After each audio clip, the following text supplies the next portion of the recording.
پاکستانیوں اب بڑے بڑے فنکار بڑے بڑے میڈیا جرنلسٹس میدان میں آ گئے ہیں کہ شاہ زیب خانزادہ کے ساتھ بہت برا ہوا ہے۔ شاہ زیب خانزادہ کی ویڈیو میں نے بھی دیکھی جس میں ایک شخص اس سے سوال کر رہا ہے کہ عمران خان کی بیوی کی عدت کو نیشنل میڈیا پر ڈسکس کرتے تمہیں شرم نہیں آئی؟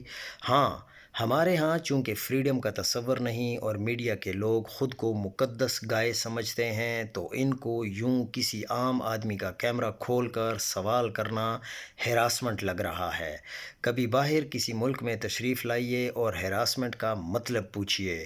دوسرا، غالباً یہ ویڈیو پاکستان سے باہر کسی ملک کی لگ رہی ہے تو قوانین موجود ہیں۔ شاہ زیب خانزادہ کو چاہیے کہ ہراسمنٹ کا کیس کر دے۔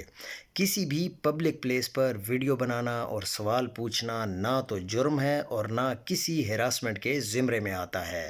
پاکستان کے علاوہ کسی اور ملک شاہ زیب خانزادہ یوں کسی پرسنل میٹر کو پروگرام میں ڈسکس کرتا تو ہرجانہ بھی بھرتا اور نوکری سے بھی فارغ کیا جا چکا ہوتا۔